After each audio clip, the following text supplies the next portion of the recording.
ও হৰি ও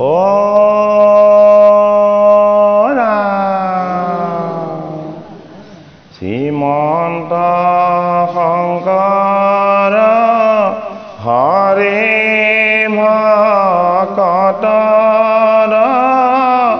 জানা যেন কল্পতৰু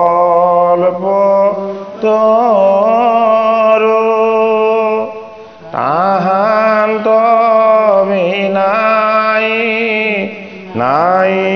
নাই নাই আমাৰ পৰম গুৰু ৰাম আমাৰ পৰম গুৰু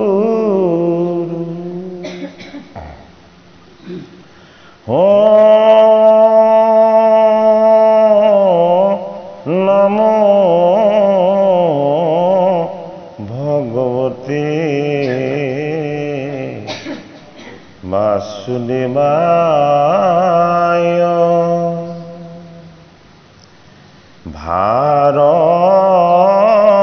ভাৰত পুৰাণ আদি যত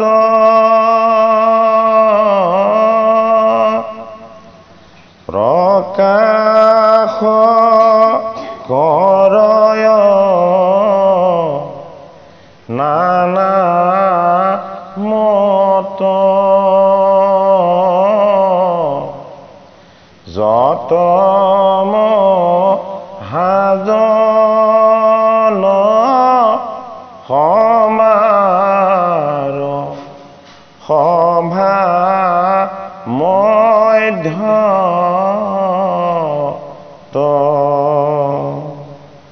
পৰম আনন্দ ৰসময়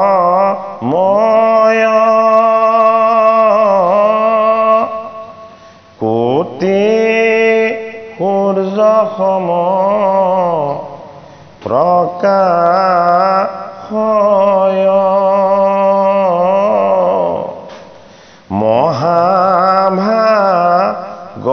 মহাভাগৱত নহন্ত যাৱে বেকত ৰাম মহাভাগৱত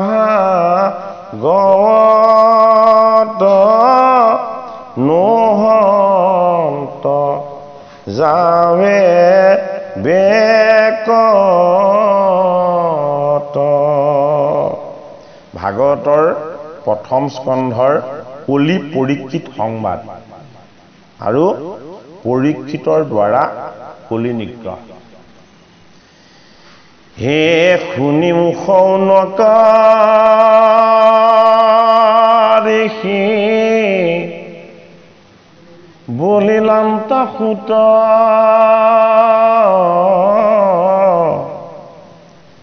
অতহিতে আশ্চৰ্য যেন ভৈলয় অদ্ভুত হে কৰি দিগ বিজয় জয় পৰীক্ষী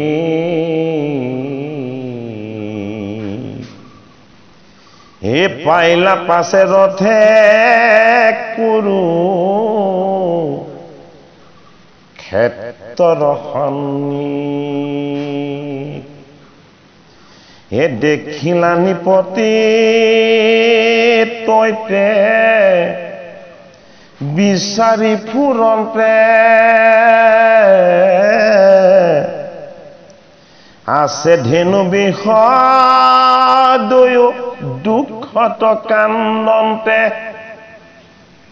হি মৃণাল ধৱল বৃষ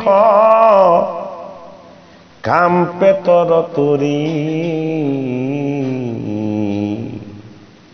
হে চৰণত তাৰে ক্ষুদ্ৰ গোটে দণ্ড ধৰি এই ভয়তে তেজিলা যেন মলমূত্ৰ ইয়াতি অচৰণৰ পহাৰে ধেনুক কৰে শাস্তি কান্দন্তে আচন্ত বহে লোতক নয়নে এ অনাথক মাৰে যেন দুৰ্জন তেন্তোনে হেন দেখি খেদি গৈলা ৰাজায়াথে বেথে এ হাতে শৰ ধনু ধৰি সুৱৰ্ণৰ ৰথে এ মেঘৰ গম্ভীৰ ধ্বনি পুনিলা বচন এ কোন তই কহৱাৰে অধম দুৰ্জন ভাগৱত বৈকুণ্ঠৰ শাস্ত্ৰ এই শাস্ত্ৰৰ মহিমা হ'ল একাদশ স্কন্ধত উদ্ধৱ মহন্তক ভগৱান কৃষ্ণ প্ৰভুৱে কৈছে হে উদ্ধৱ মই যদিও বৈকুণ্ঠলৈ যাম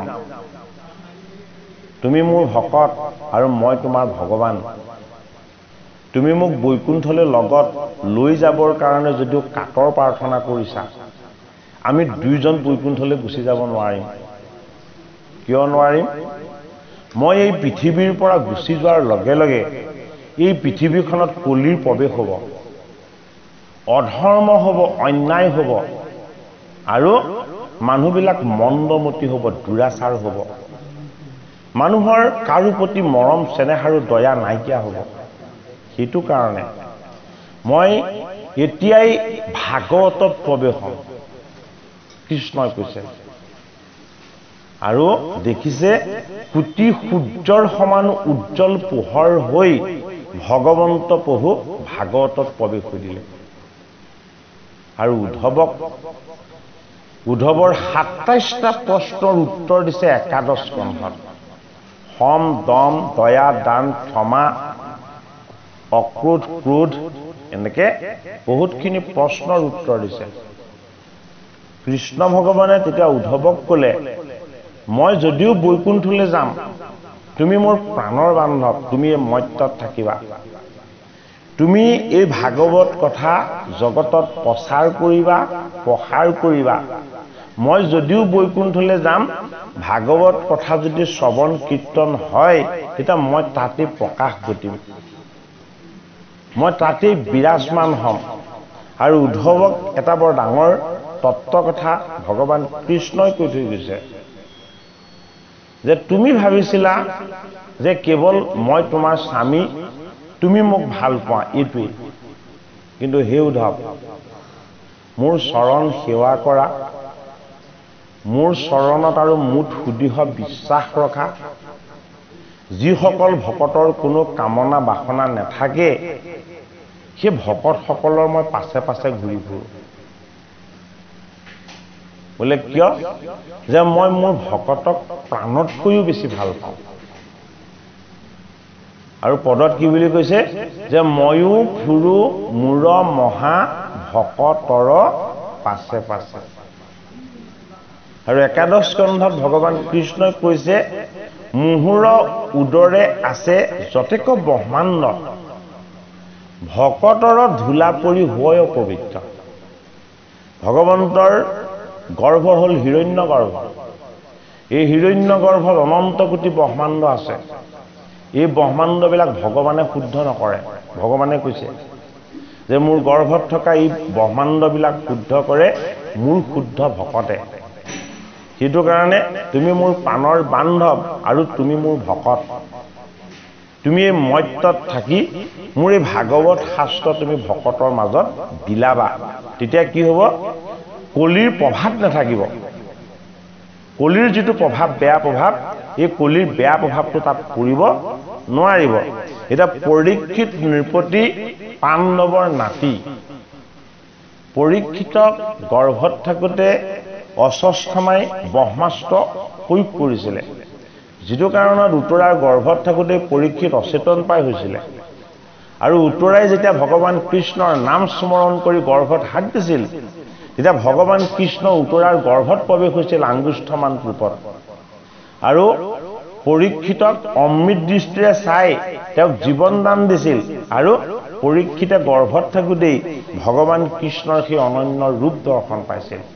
সেইটো কাৰণে পৰীক্ষিতৰ শক্তি আৰু সামৰ্থ্য দুজন অৰ্জুনৰ সমান বুলি কোৱা হৈছে এই পাণ্ডৱসকল যেতিয়া স্বৰ্গাৰোহণ হ'ল ভগৱান কৃষ্ণ যেতিয়া বৈকুণ্ঠলৈ গ'ল তেতিয়া দিগ্বিজয় কৰি অৰ্থাৎ তেওঁ ঘোঁৰাৰ পিঠিত উঠি ৰাজ্যখনৰ ইফালৰ পৰা সিফাললৈ সেইখন ৰাজ্যত ধৰ্ম বৰ্তি আছেনে নাই তাত কিবা অধৰ্ম অন্যায় হৈছে নেকি এইবিলাক কথা তেওঁ চোৱা চিতা কৰি আহি কুৰুক্ষেত্ৰৰ য'ত যুদ্ধখন হৈছিলে সেই যুদ্ধৰ সমীপতেই তেওঁ এটা অতি আচৰিত ঘটনা দেখিলে ঘটনাটো হ'ল এজন শূদ্ৰই হাতত এডাল দণ্ড লৈ এই ধেনুৰূপী গাই এজনীক প্ৰহাৰ কৰিছে ভৰিত আৰু তাৰ আঁতৰতেই বিষ অৰ্থাৎ সাৰ বুলি কোৱা হয় বিষ নামৰ এটি প্ৰাণীয়ে চকু পানী টুকি টুকি কান্দি আছে এতিয়া ভাগৱত শাস্ত্ৰই আমাক দেখুৱাব বিচাৰিছে যে কেৱল মানৱৰ প্ৰতি প্ৰেমটোৱে ঈশ্বৰ প্ৰেম নহয় যদি আমি জীৱশ্ৰেষ্ঠ মানুহ তেতিয়াহ'লে আমাৰ জীৱৰ প্ৰত্যেকৰে প্ৰতি হৃদয়ত প্ৰেম ভাৱ থাকিব লাগিব আমি জীৱবিলাকক ঈশ্বৰৰ অংশ বুলি জ্ঞান কৰিব লাগিব কোনো জীৱ বা প্ৰাণীক কোনোবাই অত্যাচাৰ কৰা কষ্ট দিয়া এইটো কোনো সৎ লোকে কেতিয়াও সহ্য কৰিব নোৱাৰে পৰীক্ষিতে সেই ক্ষুদ্ৰ গোটে হাতত দণ্ড লৈ যেতিয়া ভৰিত গাভীৰূপী এই পৃথিৱী অৰ্থাৎ পৃথিৱী মাতাই এজনী গাই ৰূপ ধৰি আছে এই বসুমতী মাতাই সেই গাইজনী সেই ক্ষুদ্ৰ গোটে কি কৰিছে ভৰিত প্ৰহাৰ কৰিছে আৰু অলপ আঁতৰতেই মলমূত্ৰ ত্যাগ কৰি বিষৰূপী ধৰ্মই এটা বিষৰ ৰূপ লৈছে সাৰৰ ৰূপ লৈছে ৰূপ লৈ কি কৰিছে কান্দি আছে তেতিয়া সেই কথাকে আমাক পৰীক্ষিতে কৈছে যে মৃণাল ধৱল বৃষ কাম্পে তৰতৰি বৰফৰ দৰে সুধ বগা সেই বিষ বা সাৰটো আৰু কি কৰিছে এই ক্ষুদ্ৰ গোটে যে ধেনুৰূপী গাভীজনীক যে প্ৰহাৰ কৰিছে সেই দৃশ্যটো দেখি ভয়তে কম্পমান হৈছে এতিয়া পৰীক্ষিত নৃপতিক এই দৃশ্যটো ভগৱান ঈশ্বৰে দেখুৱাইছে যে তুমি যিখন ৰাজ্যৰ ৰজা হৈছা তুমি যিখন পাণ্ডৱৰ ৰাজ্য শাসন কৰিছা কৃষ্ণ বৈকুণ্ঠলৈ যোৱাৰ লগে লগেই তাত কলিৰ প্ৰৱেশ হৈ গৈছে সেইটো কাৰণে জীৱৰ ওপৰত অত্যাচাৰ চলি গৈছে চাই লোৱা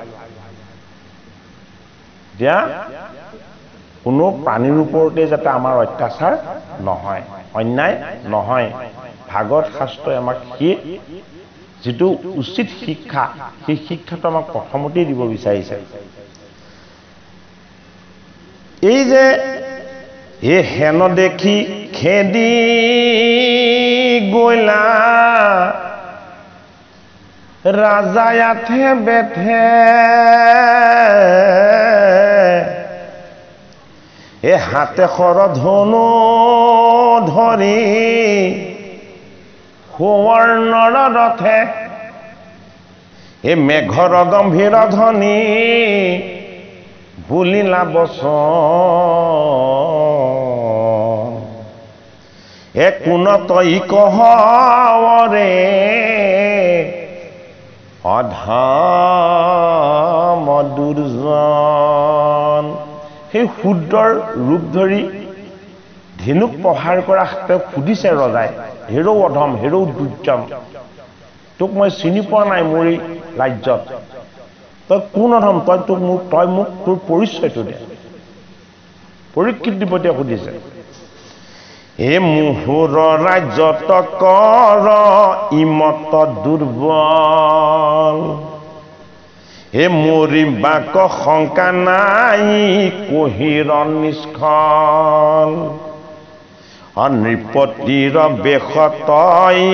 কৰ্মত চাণ্ডাল হেন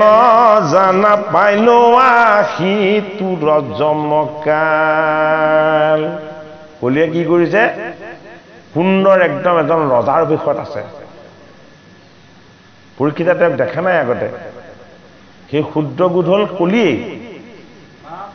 আৰু ৰজা বা নিপতিয়ে পৰীক্ষিত নিপতিয়ে কৈছে যে ৰজাৰ ভাও ধৰি পাখণ্ড হৈ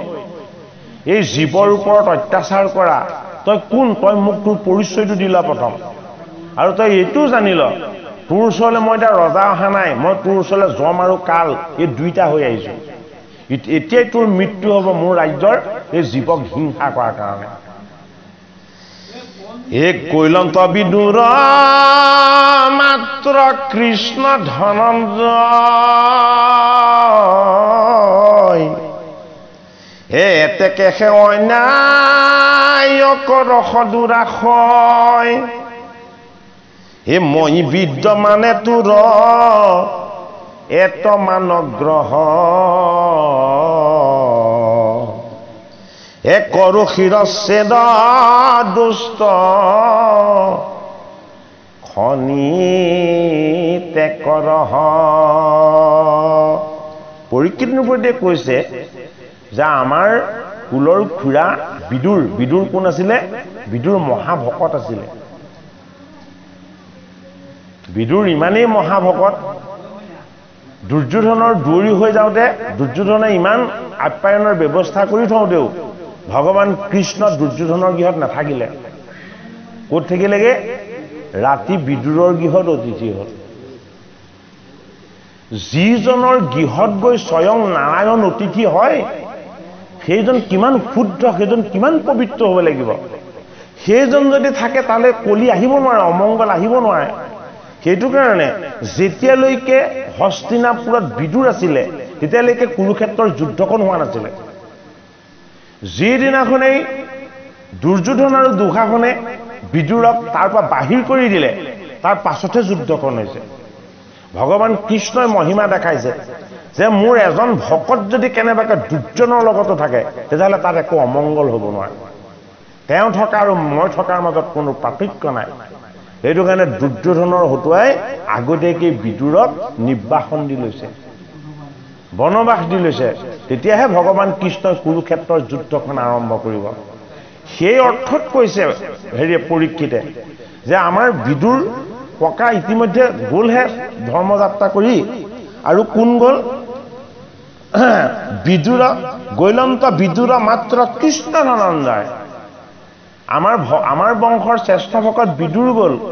ভগৱান কৃষ্ণৰ সখা ধনঞ্জয় গ'ল আৰু ভগৱান কৃষ্ণ এই মাত্ৰ যাত্ৰা কৰিছেহে বৈকুণ্ঠলৈ আৰু সেই কেইজন নথকাৰ সুযোগ লৈ তই এই আমাৰ ৰাজ্যত এই অধৰ্মৰ অন্যায় কৰিবলৈ আহিছ পৰীক্ষিত নিপতিয়ে সেইজন কলি কিন্তু তেওঁ পৰিচয় দিয়া নাই কলিক প্ৰশ্ন কৰিছে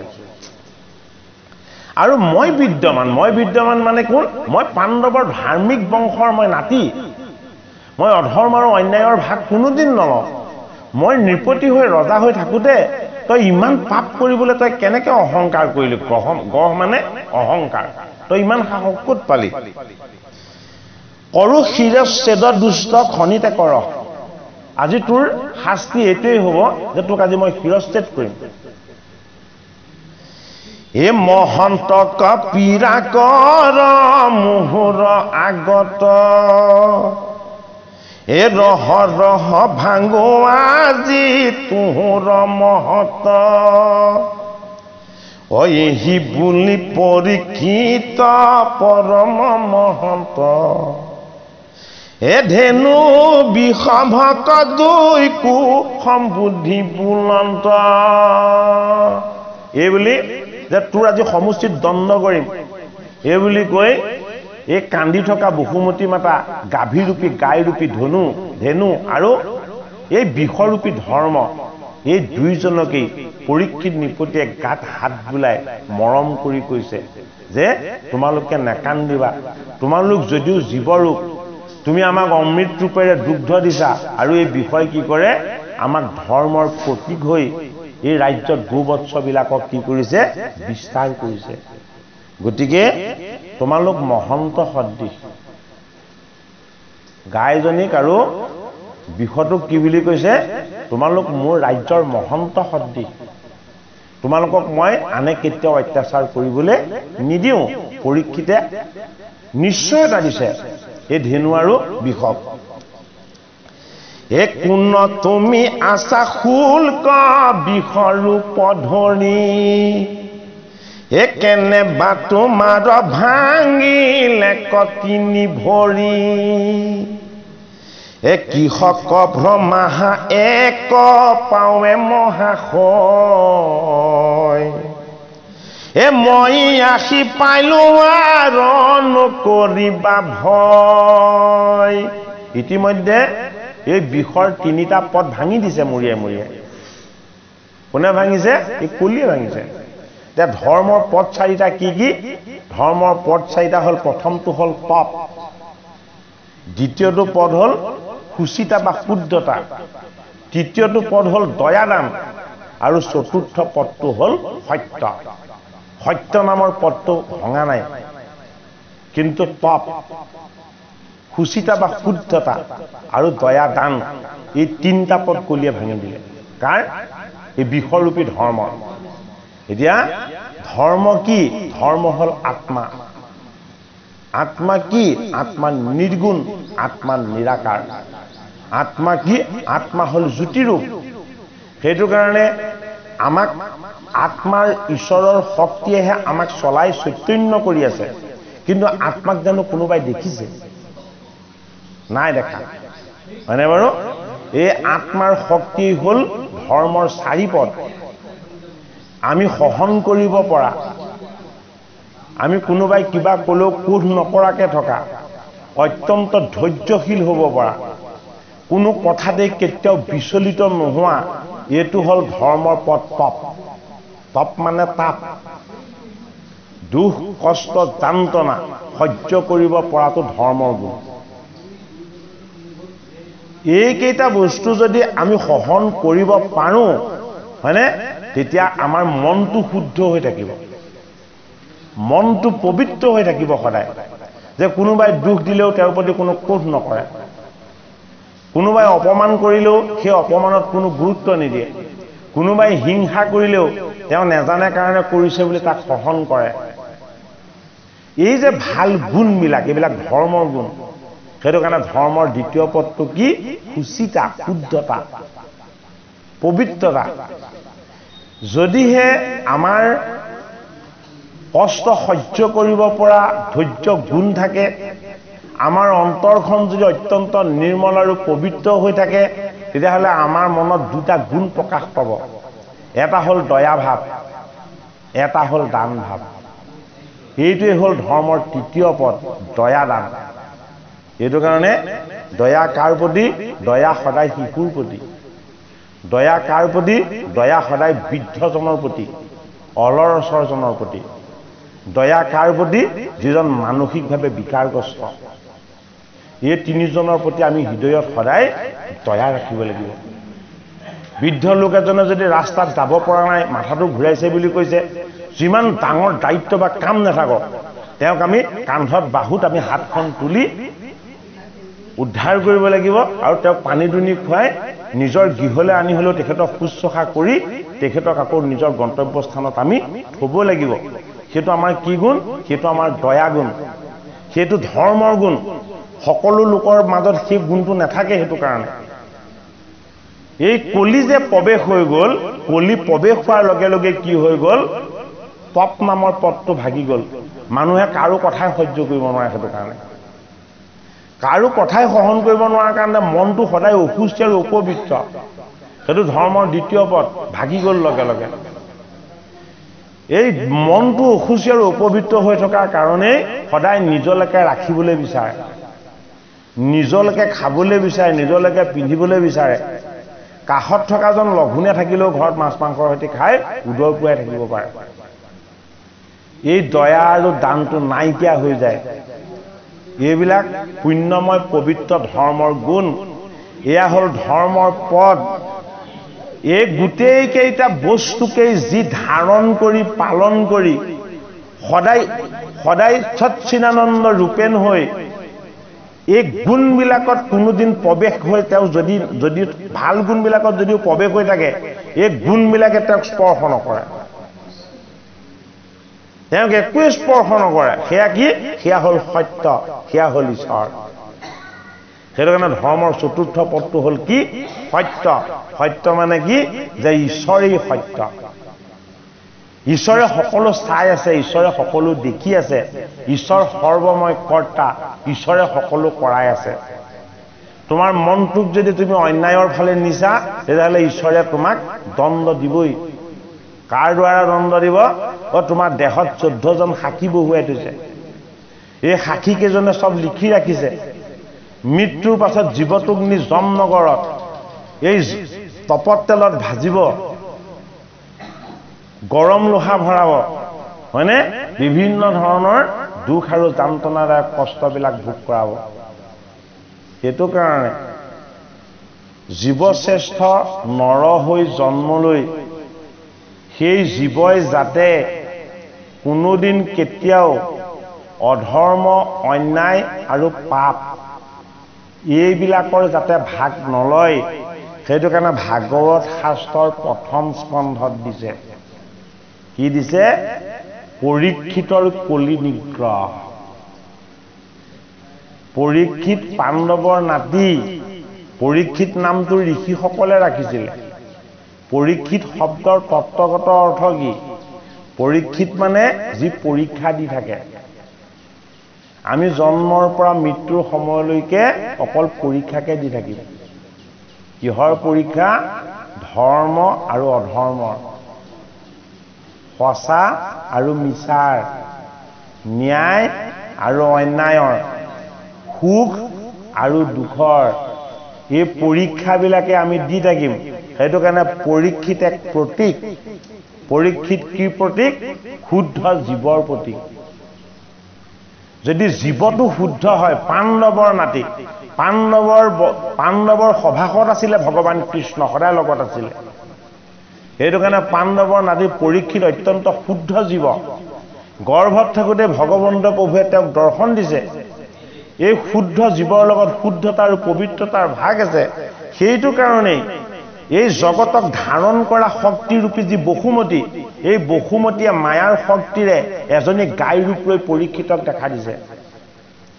এই জগতখনক ধাৰণ কৰি ৰখা ধৰ্মই তেওঁ মায়াৰ শক্তিৰে সৈতে এটা বিষৰূপ লৈ তেওঁক দেখা দিছে আৰু কলি নামৰ দুৰ্জনে যে তেওঁক প্ৰহাৰ কৰি কষ্ট দিছে এই কথাটো এটা চিম্বল আকাৰত দেখাইছে কি চিম্বল আকাৰত দেখাইছে যদি আমি দুৰ্জন হওঁ যদি আমি দুৰাশয় হওঁ যদি আমি স্বাৰ্থপৰ হওঁ আমাৰ লগত এই দেহৰূপী বসুমতী আছে এই দেহাটো কি এই দেহাটো বসুমতী পৃথিৱী এই দেহত কি আছে এই দেহত 10টা ইন্দ্ৰিয় আছে একাদশ ইন্দ্ৰিয় মন আছে এইটো কাৰণে এই 10টা ইন্দ্ৰিয়ৰ একাদশ ইন্দ্ৰিয় এইকেইটাক পালন কৰে অন্তৰ্যামী হৰিয়ে সেইটো কাৰণে এই ইন্দ্ৰিয়কেইটাক কোৱা হয় গোবৎস বুলি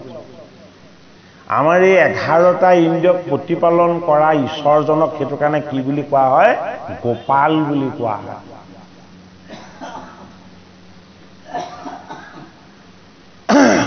গোপাল বুলি তেওঁক কোৱা হয় কিয় তেওঁ গোবৎস ৰূপেৰে আমাৰ এই দেহৰ ইন্দ্ৰিয়কেইটাক প্ৰতিপালন কৰি আছে এই যে ধেনু ৰূপ ধেনু প্ৰতীক ৰূপ ধেনু কি ধেনু হ'ল আমাৰ দেহৰ তত্ত্ব এইটো পৃথিৱীৰ তত্ত্ব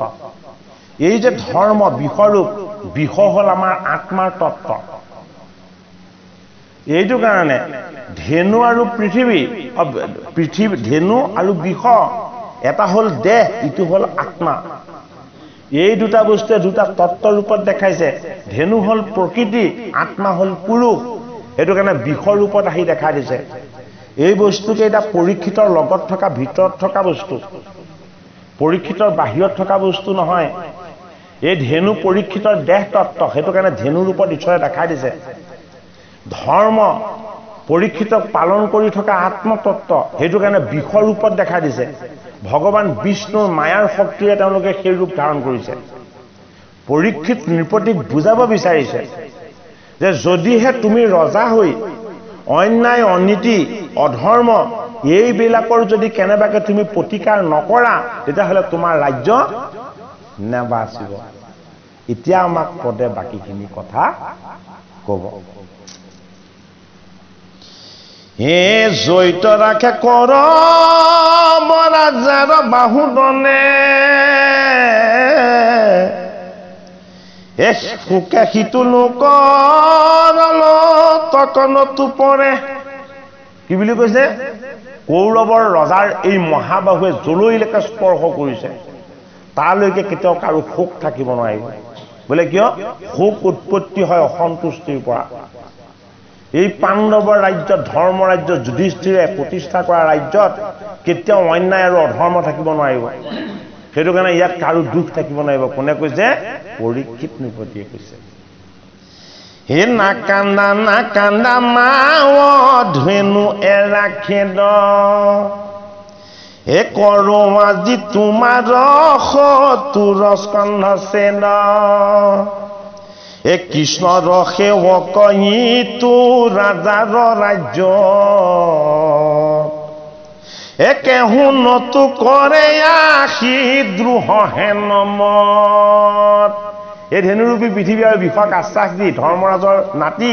পৰীক্ষিতে কৈছে তোমালোকে শংকা নকৰিবা ভগৱান কৃষ্ণই প্ৰতিষ্ঠা কৰা এইখন ভগৱান কৃষ্ণৰ চৰণ সেৱা কৰা ভগৱান কৃষ্ণৰ একান্ত ভকতৰ ৰাজ্য এইখন এতিয়া দুৰ্যোধন আৰু দুঃশাসনৰ ৰাজ্য নহয় এই ৰাজ্যত কেতিয়াও কাৰো অকল্যাণ হ'ব নোৱাৰে হেৰা ধেনুৰূপী মাতা হেৰা বিষৰূপী পিতা তোমালোকে নাকান্দিবা মই তোমালোকক আশ্বাস দিছো মই থকাত তোমালোকক কোনো কষ্ট দিব নোৱাৰে ঐ আমাৰ দেখোন ৰজাৰ এফালে ডুবি গলেও দেখোন খবৰ ল'বলৈ আজৰি নাই হা হয় নে নহয় হা এফালে ডুবি গলেও আমাৰ ৰজাৰ খবৰ ল'বলৈ আহৰি নাই হয় নে নহয় ঐ এইখন ভাৰত ভূমি ইন্দ্ৰপ্ৰস্থ আৰু হস্তিনাপুৰ এইখন ধৰ্ম ৰাজ্য হয় নে নহয় ইয়াত ৰজাৰ বিচাৰ কেনেকুৱা হ'ব লাগিব ইয়াত ৰজাৰ বিচাৰ ধৰ্মৰাজ যুধিষ্ঠিৰ আৰু তেওঁৰ নাতি পৰীক্ষিতৰ নিচিনা হ'ব লাগিব তেতিয়াহে ভাৰতৰ জগতৰ ভিতৰত আটাইতকৈ শীৰ্ষ ৰাজ্য হ'ব ইয়াত অধৰ্ম অন্যায়ৰ নাম গুণ ক'তো থাকিবই নালাগিব ভাৰত পুণ্যভূমি হয় নে নহয় ভাৰত ঋষিমুনিৰ দেশ ঋষিমুনিৰ দেশত যদি সকলো দুষ্ট ডকাবাজ ঠগ আৰু প্ৰবঞ্চক হয় তেতিয়াহ'লে নামটো থাকি কিবা লাভ হ'ব জানো হা নামটো থাকি একো লাভ নহ'ব ঐ আগৰ মানুহৰ ঘৰ কেঁচা আছিলে বাঁহৰ আছিলে হয় নে নহয় ঐ ভগা দুৱাৰ এখন লগাই থোৱা একো চুৰকাৰী নহয় হয়নে ঐ এতিয়া পকা ঘৰ বনাইছে ইমান ডাঙৰ ডাঙৰ টান গ্ৰিল লগাইছে হয় নে নহয় ঐ গ্ৰিল মেচিন আনি ভাঙি বস্তু ভিতৰৰ পৰা উলিয়াই লৈ গৈছে হয়নে বাৰু ঐ এইখন ৰাজ্যত কলি প্ৰৱেশ হ'বলৈ বাকী আছে নেকি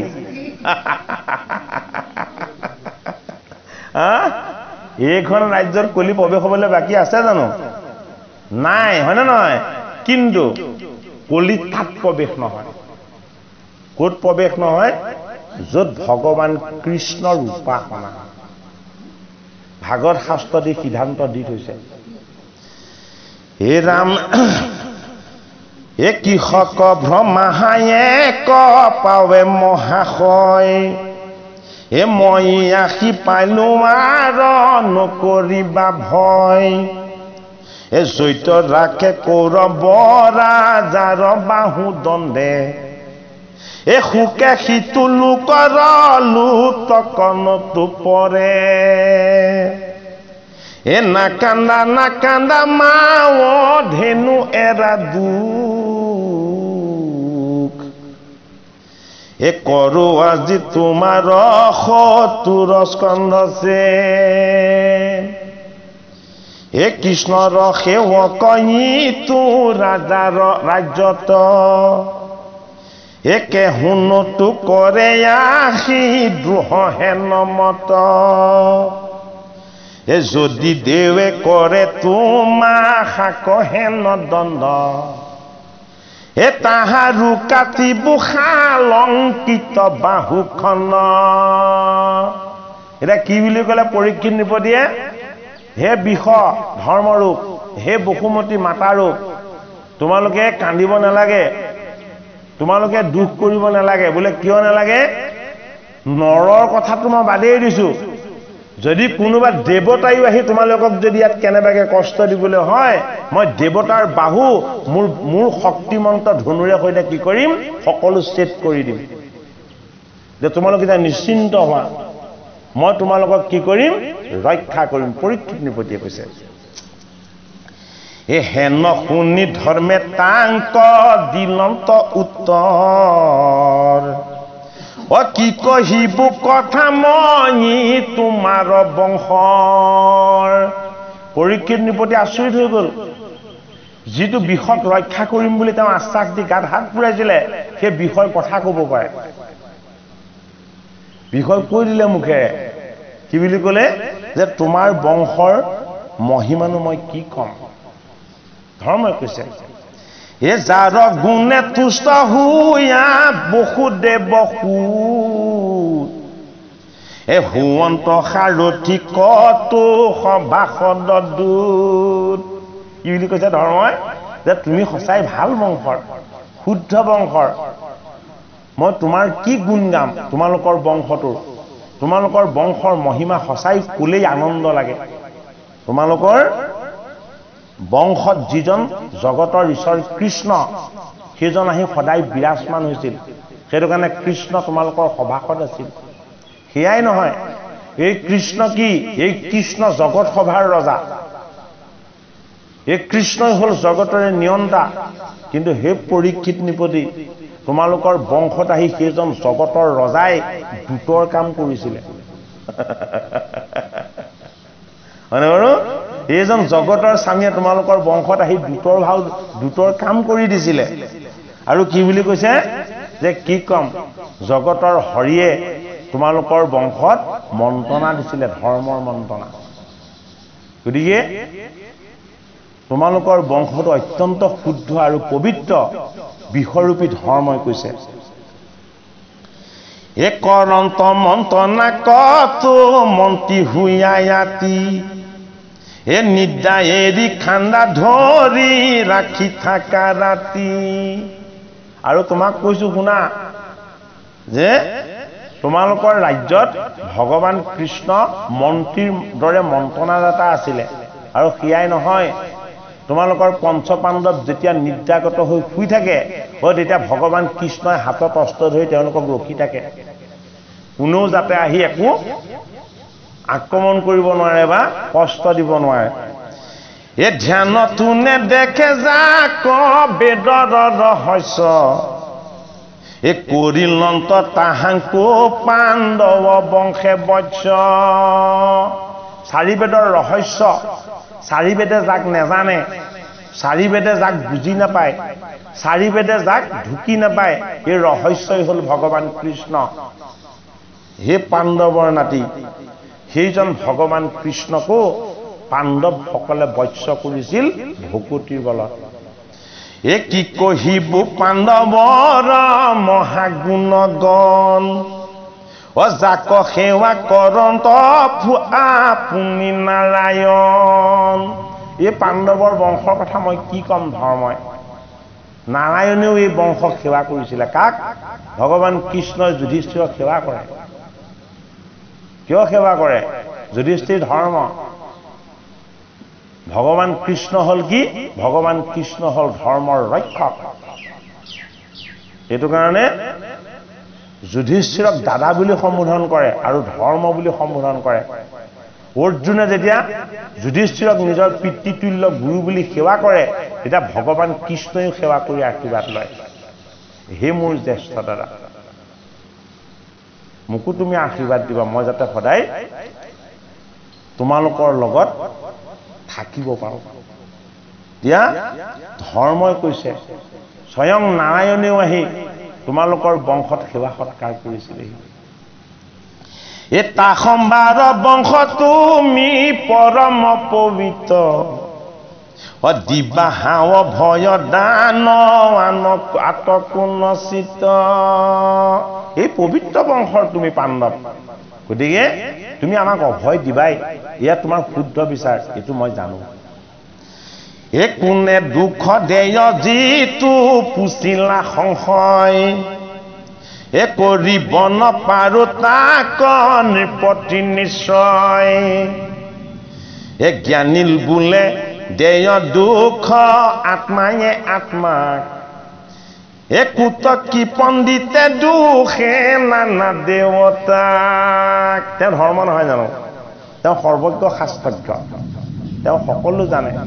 সেইটো কাৰণে তেওঁক যে প্ৰহাৰ কৰি কষ্ট দিছে দেখুৱাইছে কিন্তু তেওঁ কষ্ট নাপায় কিয় কষ্ট নাপায় ধৰ্ম নিৰাকাৰ আকাৰযুক্ত একো দুখেই তেওঁক স্পৰ্শ নকৰে কিন্তু ধৰ্মক এটা বস্তুৱে স্পৰ্শ কৰে ধৰ্মক স্পৰ্শ কৰে পাপে ধৰ্মক স্পৰ্শ কৰে অন্যায় এইটো কাৰণে ধৰ্মই উত্তৰটো খুব কৌশল কৰি দিছে যে মোক যে তুমি কষ্টত কোনে দিছে বুলি সুধিলা মই তাৰ তোমাৰ উত্তৰটো দিছো শুনা যিসকল জ্ঞানী লোক যিসকল বিজ্ঞ লোকে কয় যে আত্মাইহে আত্মাক কষ্ট দিয়ে কথাখিনি ভালকৈ আমি শুনিব লাগিব দেই বিজ্ঞজনে আধ্যাত্মিকজনে তেওঁলোকে কয় যে আত্মাই আত্মাকহে কষ্ট দিয়ে আৰু ধৰ্মই কৈছে কুতৰ্কী পণ্ডিতসকলে কয় যিসকল পণ্ডিতৰ তৰ্কবাদৰ জ্ঞানহে আছে ঈশ্বৰ জ্ঞান নাই সেইসকলক কুতৰ্কী পণ্ডিত বুলি কয় তেওঁলোকে কি বুলি কয় যে দেৱতাৰ দুখ লাগি এওঁলোকৰ এনেকুৱা হৈছে যিসকল আত্মজ্ঞানীসকলে কৈছে যে আত্মাইহে আত্মাক কষ্ট দিয়ে কুতৰ্কী পণ্ডিতে কৈছে যে দেৱতাৰ দুখ লাগি এনেকুৱা হৈছে ইয়াত ধৰ্মই কৈ আছে কথাকেইটা এক গ্ৰহে পিয়া দৈবজ্ঞৰ জ্যোতিষ প্ৰমাণ অমীমাংসকে বোলে সবে কৰ্মেশে প্ৰধান আৰু কি বুলি কৈছে দৈবজ্ঞ আৰু জ্যোতিষে কয় ঐ এওঁলোকক গ্ৰহে পিয়া কৰিছে দুষ্ট গ্ৰহে সেই দুটা কথা কোনে কয় দৈবজ্ঞ আৰু জ্যোতিষে কয় বুলি কৈছে আৰু মীমাংসা শাস্ত্ৰ বুলি এখন শাস্ত্ৰ আছে বেদৰ অংগ মীমাংসা দিয়াসকলে কি বুলি কয় যে এওঁলোকৰ ইয়াৰ কৰ্মফল এওঁলোকে বেয়া কৰ্ম কৰিছিলে কাৰণে দুখ কষ্ট ভোগ কৰিছে এয়া হ'ল মীমাংসকৰ সিদ্ধান্ত হে লোকবৰ্তী শাস্ত্ৰত স্বভাৱে সবে কয় যাৰ যেন মতি কহে নজানি নিশ্চয় ধৰ্মই কৈ দিলে কি বুলি যে লোকৰ মাজত চলি থকা যিবিলাক শাস্ত্ৰ লোকবৰ্তী শাস্ত্ৰ বুলি কৈছে সেই শাস্ত্ৰখিনিয়ে অধ্যয়ন কৰা সেই শাস্ত্ৰ অধ্যয়ন কৰা সকলে সেই মত অনুসৰি তেওঁলোকে মতটো আৰোপ কৰে কিন্তু এয়া কাৰো লগত কাৰো নিমিলে ধৰ্মই কৈছে এই কথা এ একান্ত ভকত সবে কহে হেন ন্যায় অমিলে সুখ দুখ আদি ঈশ্বৰ ইচ্ছাই একান্ত ভকতে আকৌ কি বুলি কৈছে জানা হে ৰাজন যি হৈছে এয়া ন্যায় হৈছে অন্যায় হোৱা নাই বোলে কিয় ন্যায় হৈছে এয়া ঈশ্বৰেহে কৰাইছে